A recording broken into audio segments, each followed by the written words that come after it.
जी अस्सलाम वालेकुम। क्या हाल है गाइज? उम्मीद है आप सब ठीक होंगे। अल्हम्दुलिल्लाह से मैं भी बिल्कुल ठीक हूँ।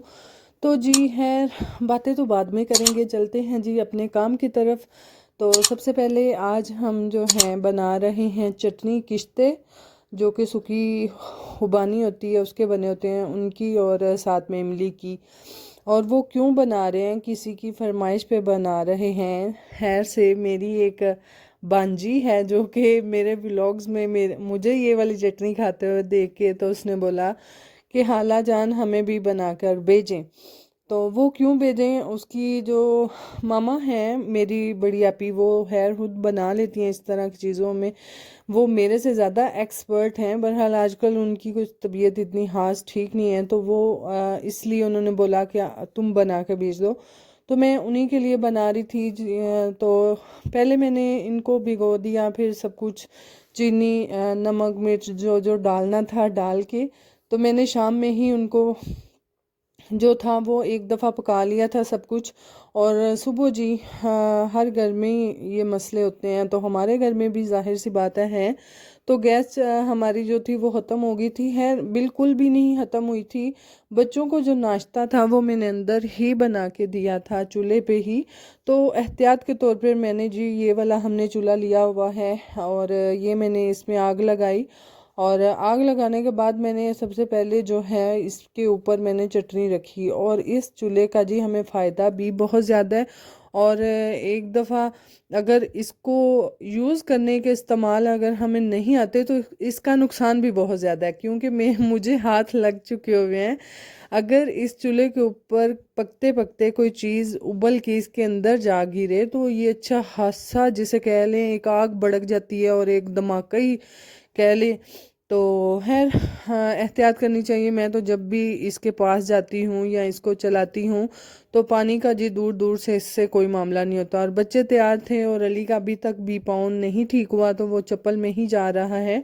और बच्चे, ये आजकल जो बारिश पिछले दिनों हुई है उसमें जी काफ़ी जो दूसरे हमारे साथ साथ शहर हैं वहाँ पे जी ओले पड़े हैं, जिसकी वजह से ठंड हो गई है। तो बच्चे अभी भी सर्दी कह रहे थे कि मामा लग रही है, सुबह सुबह टाइम बहुत सर्दी होती है। तो खैर, मैंने जी फिर इस चटनी को ब्लेंड कर लिया, और सारी नहीं की क्योंकि मैंने आपको दिखाया है कि देचकी में थोड़ी सी पड़ी है।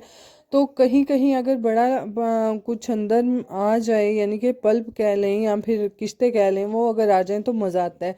तो खैर बिल्कुल भी मैंने बारीक नहीं की, कुछ आधी थोड़ी बहुत जो है वो दूसरी भी रखी है। और यहाँ पर शाम को एक दफ़ा पकाने के बाद, ब्लेंड करने के बाद, अगर उसकी थिकनेस थोड़ी ज़्यादा है तो आप उसमें पानी डाल के तो एक दफ़ा उसे फिर अच्छे से पकने दें, ताकि वो अच्छे से एक तो थिक भी हो जाए और एक अच्छे से पक जाए। और अगर आपको कोई चीनी नमक मिर्च वगैरह कम लग रहा है तो आप वो भी डाल लें। तो खैर मैंने साथ साथ जी नाश्ता भी बनाया। और इस तरह नाश्ता बनाना थोड़ा मैं कहती हूँ थोड़ा नहीं, बहुत ज़्यादा डिफ़िकल्ट होता है। तो खैर जी चूल्हा जब हमने बना लिया तो चूल्हे को उठा के जब बाहर रखने की बात आई तो हमने मैंने और जो हमारे घर काम करती हैं उन दोनों ने ही गलत डायरेक्शन में उठाया, तो हम दोनों का हाथ जल गया। तो फिर हमने जी फिर ऊपर दोनों ने टूथपेस्ट लगाई, और हम कह रही थी कि काम करने वाली दोनों अगर बीमार हो जाएंगी तो काम किसने करना है। हम दोनों पे टूथपेस्ट लगा ली और थोड़ी देर रेस्ट करने के बाद जी, और जलन बहुत ज़्यादा होती है इसकी, इतनी ज़्यादा जलन है। अल्लाह पाक भाई सबको ज़िंदगी वाली सेहत वाली ज़िंदगी दे। और यहाँ पर हमारी जो एक अदद बेडशीट थी जो कि धोने वाली थी, और वो जो है मशीन में नहीं आती, तो मैंने उसको जी टब के अंदर सर्फ डाल के तो भिगो दिया। और भिगोने के बाद थोड़ी देर इसको रखेंगे तो फिर ही इसको धोएंगे। तो खैर साथ साथ ये सारे सारे काम जो हैं इसी तरह से चलते रहते हैं और करने भी होते हैं।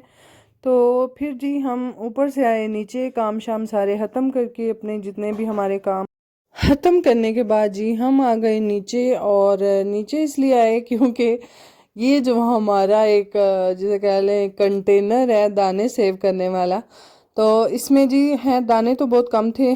तो हमारा ये इरादा था कि रमज़ान आने से पहले पहले जितने भी दाने हैं वो निकाल लिए जाएं और इनको अच्छे से साफ़ करवा के, तो जिसे हम गांव में कहते हैं पीन करके इनका, तो इनको रख लिया जाए।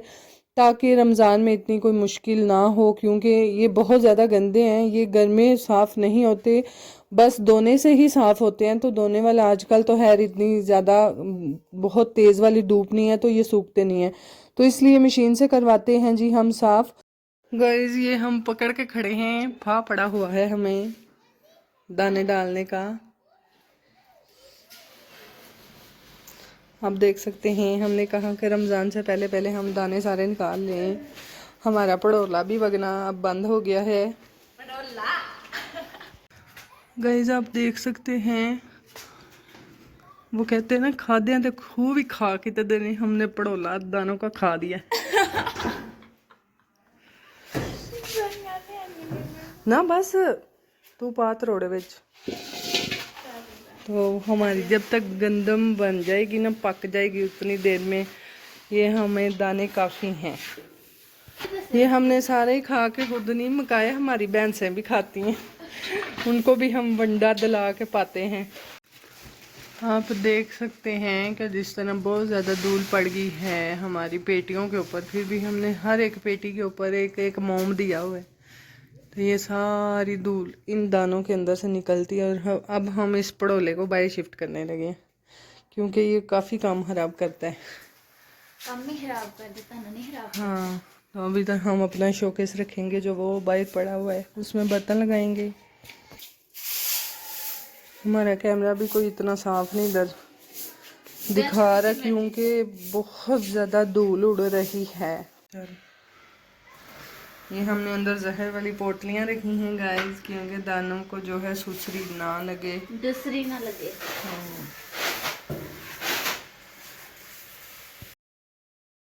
तो जी जितने भी हमारे दाने थे वो हमने निकाल लिए थे और यहाँ पर हमने तरतीब वाइज रख दिए थे। ये अब जाएंगे जी सीधे मशीन पे, वहाँ से साफ़ होके आएंगे।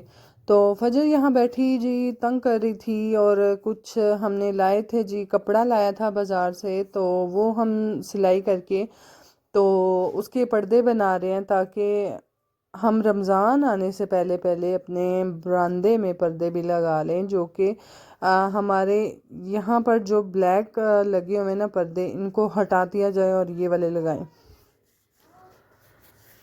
और पुप्पो जान यहाँ पर सिलाई करते हुए, और इतनी देर में जी फातिमा जो थी वो आ चुकी थी। फातिमा क्योंकि माँ की जी तबीयत नहीं थी ठीक, काफ़ी दिनों से इसको दांत में दर्द है, तो इसके पापा इसको लेकर गए थे चेकअप करवाने। तो जी आते ही उन्होंने बोला कि मैं गाजरें और किन्नू लेकर आया हूँ, तो मुझे जूस बना के दो। तो है सबको बना के दिया। बाकी जी अगर आपको हमारे व्लॉग अच्छे लगते हैं तो काइंडली लाइक कर दिया करें, शेयर कर दिया करें, कमेंट भी किया करें, और सब्सक्राइब करना तो मत भूलिएगा, ठीक है। तो दुआओं में याद रखिएगा, अपना बहुत सारा ख्याल रखिएगा जी। अल्लाह हाफिज़।